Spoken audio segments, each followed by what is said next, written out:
Hey guys, welcome back to my second channel and the second speed art and ranking on here. So I had a lot of people ask me to rank the other films that I've animated in the past. Unfortunately, I wasn't smart enough to record myself designing the characters in all the videos, but I was wise enough to record myself turning the original Michael Myers into the newest 2018 Michael Myers. So without any more ramblings, let's get to it. From worst to first, this is my ranking on the Halloween series. Coming in at number 11 is Halloween Resurrection. So this shouldn't be a surprise to anyone. Resurrection, unlike what the title suggests, actually nearly killed the franchise, and did kill this timeline. The main thing that makes this one horrible is just how it does wrong by H2o. H2o was a pretty epic final for the series, and if they were going to do another one, they should not have killed off Laurie in such an odd way so early on. They should have given us a better plot than Halloween webcam show, and it's just an odd excuse of a movie. I won't even go into the whole Kung Fu Buster Rhymes scene, which basically summarizes this movie in a nutshell. So, without giving too much time to this mess, let's just move on. At number 10, and quite a bit better than Resurrection, but still pretty bad in my opinion, is Rob Zombie's Halloween 2. So this may be the most divisive movie in the franchise. I've talked to people who love it and I've talked to people who hate it. And if you can't tell by my placement on here, I kind of hate it.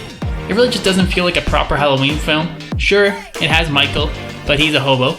And it has Laurie, but she's like super unlikable. Oh, but don't worry, we have Loomis, except now he's a complete sellout celebrity who's trying to squeeze every bit of money out of the Myers name on his book tour. I read somewhere online that Rob Zombie wanted to make the Halloween movie that he wanted to make, but between the weird dream sequences, the odd recasting of young Michael Myers, and the iconic mask barely being in this movie, it just doesn't even feel like a Halloween film at all. And moving on to number 9, we have Halloween 5, The Revenge of Michael Myers.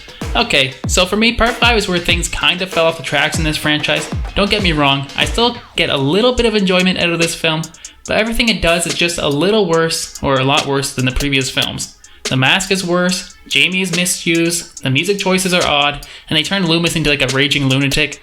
It's definitely also the most rushed film. From the opening scene where Michael is cared for by a hermit, to them skirting by the end of part 5 where Jamie could have taken over as the killer role, this one just leaves a bad taste in my mouth, but I still get a little bit of nostalgic enjoyment out of it, so it's just a little bit higher than the last two were. So keeping this truck going, we have, hitting at the number 8 spot, Rob Zombie's original Halloween remake. It's not all bad. It nails the look of Michael, his mask may be one of the best in the franchise, and Tyler Mane does a great job in the role.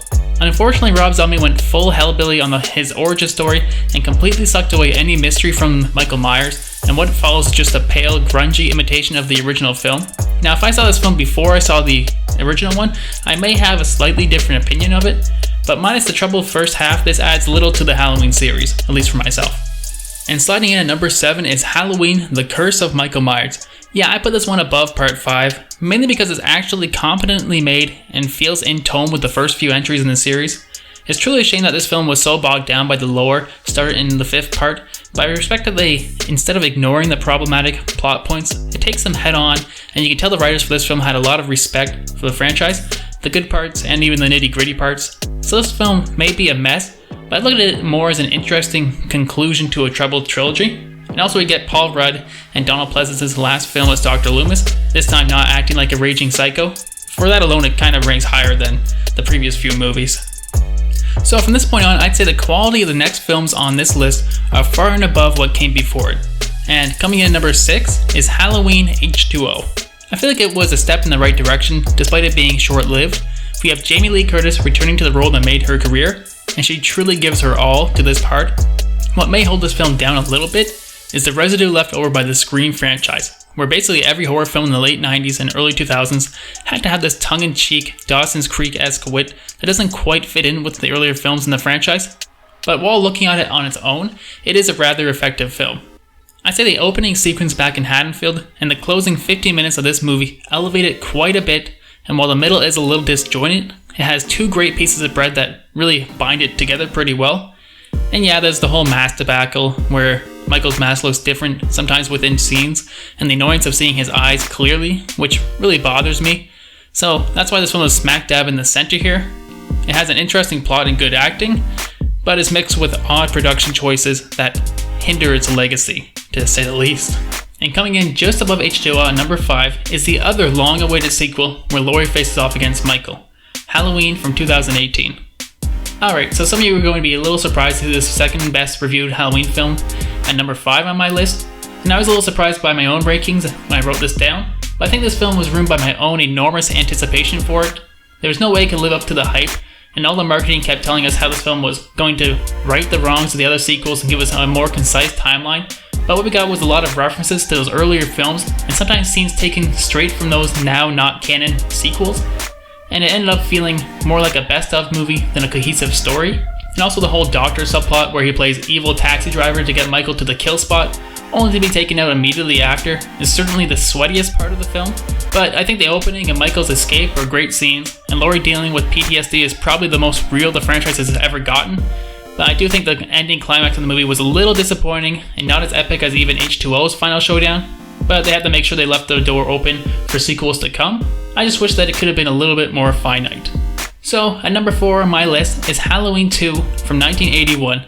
Before the most recent Halloween, we had another sequel that pitted Laurie Strode against her masked killer, mostly set in a hospital, which gives this film a bottle episode type feel, while allowing Michael to get some of his most creative kills of the franchise. The gore is dialed up to 11 to match the other horror franchises that popped up in the 3 years since the original film came out, and sure, it's not as subdued and eerie as the original, but still packs a punch and gives us more story from that fateful night. In this one, Michael escapes from the Strode house and continues to hunt her down, again with Loomis in hot pursuit. While Halloween 2018 feels like its own film that could stand alone, this one feels more like another chapter to the original, and so when watching the original, then this one right after, it feels like just one long story. Also, the music is again on point. I may even enjoy this film's soundtrack more than the original, adding haunting synths to the soundtrack, so there's barely ever a moment to rest. So all in all, this one is actually one of my favorites in the whole franchise. And plopping in at number 3 on my rankings is the black sheep of the franchise, Halloween 3, Season of the Witch. So either you're nodding in agreement or shaking your fist in anger, this is probably one of the most original and interesting films that I've ever seen. The plot is so nonsensical that I can't help but wonder what they were thinking. An evil mask maker with plans to murder every child on Halloween night using ancient technology inside the masks, and the only person who can stop him is an alcoholic doctor and his much younger lover. It sounds like a movie that just shouldn't work, but for whatever reason, this film is able to come together and craft an atmosphere unmatched by maybe only the original film.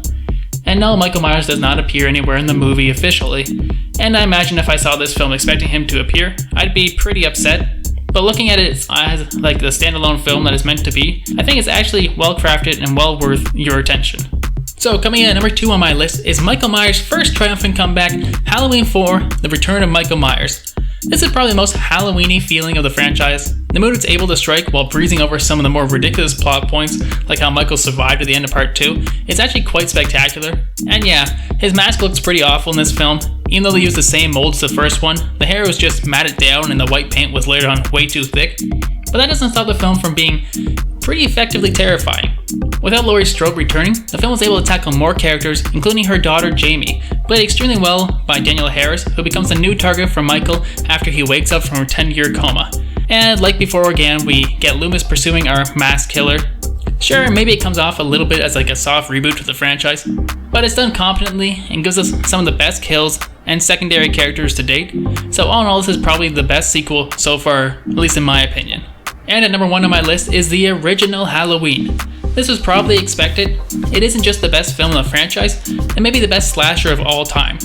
Not only did it kickstart the genre how we know it today, it gave us a film competently made on a shoestring budget. Is it perfect?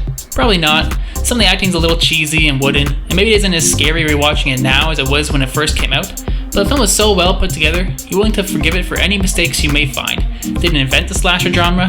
No. We had Psycho, Texas Chainsaw, and Black Christmas, among other lesser known movies before it, but this one started a craze that resulted in Jason, Freddy, Chucky, Ghostface, all becoming a part of our horror zeitgeist. For that alone, this movie just steals the top spot. So what do you guys think of my list? Do you agree? Is it garbage? Let me know down below, and feel free to leave your own rankings as well. And thank you for watching and subscribing to this new channel. And also thanks to all my patrons for supporting my main channel and allowing me to do these other ventures as well. I'd like to thank Anthony Stamps, Dead Meat, Colton Wood, Alex Holgan, HB, Ross McIntry, Q, Anthony Denny, Ethan Roshcam, Marie Suri, Chris Hogan, Jeremiah Lambert, Minkus Baby, and Paul Kisak. Feel free to check the link down in the description if you'd like to support the Patreon and help grow the channels. So, until next time, I'm Aaron, and I'll talk to you later.